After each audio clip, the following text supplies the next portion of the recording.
I'm here with Hands Like Houses before the Mice and Men show in Glasgow tonight. How are you guys doing? Feeling good. Feeling good. So for someone who has never seen you guys before, what can they expect from the show tonight? Some solid rock and roll. Volume. And volume. Voluminous light. Yeah. And Bit of headbanging. bit of headbanging. Bit of fun. And some good vibes. Good vibes. Well, we here in Glasgow are renowned for our sort of crazy shows and crazy crowds. You guys coming from Australia, is there a big difference between crowds over there and crowds here? Yes and no. It's nothing major. Nothing major. I think it just depends, on the size of the crowd. It depends on the city as well. Like, we've found some cities in Australia have a great vibe. Some cities don't, and likewise here. But yeah, it's fairly similar. I think just different sort of venue styles, and sometimes I think it's more just the overall music taste. I think as well changes from place to place. Just UK is slightly different. Glasgow definitely has a tendency to get a bit more rowdy than the usual sort of suspects, but yeah, it's a good vibe. Well, your album came out earlier this year, and what an incredible record it is. For you guys, how was the process of sort of writing and recording the album? Was there a lot of butting heads, and was there a lot of sort of, I don't like this? Oh, there was definitely a lot of self-reflection. No, it was actually a really, really tough process. Compacted by being basically away from home for 11 months straight. 11 months out of 12 last year in the process of making it. Writing and rewriting songs and kind of feeling prepared for things and then turning out not to be, and then, being over-prepared for some things that didn't end up even making the record. So it's just kind of a really, challenging exercise. It's funny, it feels so long ago now, but, we've said before in other things, like, it really did nearly break the band, and, because we were so incredibly focused with what we wanted to do. I don't know, it's almost like we kind of didn't quite know how we were going to do it, but, we managed to make it happen, but I think it was just kind of by just constantly being under that pressure situation and, trusting the people around us, which, turned out to be James and Eric and, Cal and everyone. Yeah, I think we were lucky enough to have the circumstances lend us another opportunity to sort of not fix the process halfway, but to sort of, assist us in reaching the final sort of product, whereas had we been in another set of circumstances, it would have been a lot more difficult, but it all worked out for us in the end, which is nice. Because of all sort of the incredible music you guys do, you get to tour an awful lot and you get to do a lot of fun things. But is there anybody in the band that you kind of go, you're annoying me now? Like, is there anybody in particular that just gets really irritating? Probably everyone. Everyone has their own day of the week, but no. We get along alright. I think we're more likely to just not talk than annoy each other, but, we all know each other's buttons to push and which ones to push when and which ones not to push when in other times. Which spoon, which pot to stir. Yeah.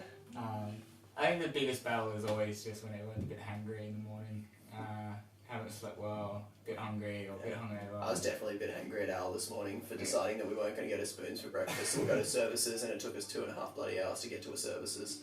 And it was a pretty awful selection. I ended up getting a $5.75 meal deal that was not worth it. Still bitter about it. But I think, you've got to learn how to get in your own space when you realise and can observe your own behaviour and go, I'm a bit of a dickhead, so I'll just headphones on and zone away for a bit until. So when do you acknowledge that you're a bit of a dickhead? Today, I had my headphones on all morning today. I didn't say a word to anyone because I slept horribly. But we got there in the end. Had a Guinness and after a break. So even after all that, touring must be like an amazing time for you guys. Has there been a particular show or a particular tour that's been a highlight for you guys as a band? I think some of the festival ones are probably the most memorable, but just because they're so huge and I guess different from the usual touring vibe. I mean, we've had great shows everywhere, and London headliner earlier in the year when we May? June? Yeah, sold out the what was it, I don't know which venue. There's too many O2s here.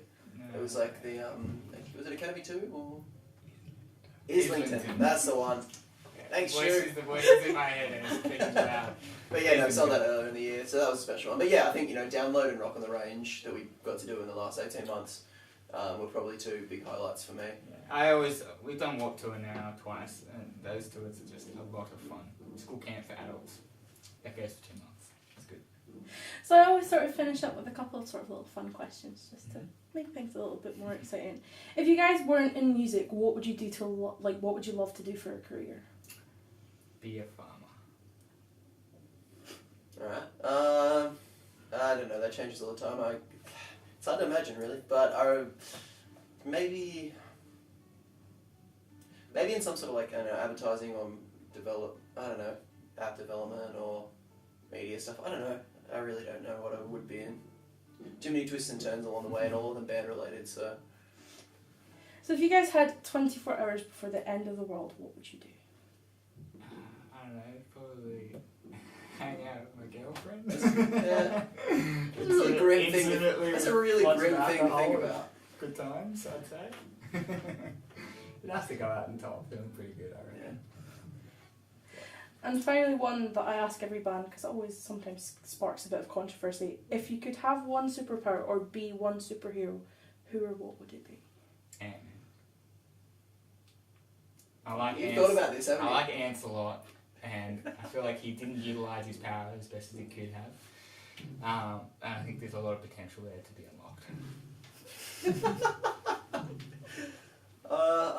I like Iron Man. I just, he's not necessarily, got this crazy superpower. He's just, smart, has the cool technology and lots of money to be able to figure it out. So just,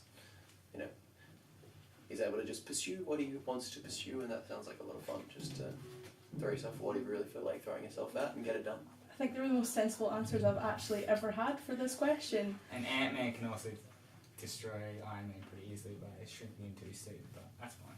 Yeah, well, I'm going to work on that for next time, aren't I? Well, thank you very much, guys. I'm looking forward to the show tonight, and good luck as well. Thanks. Yeah, thank you. Much.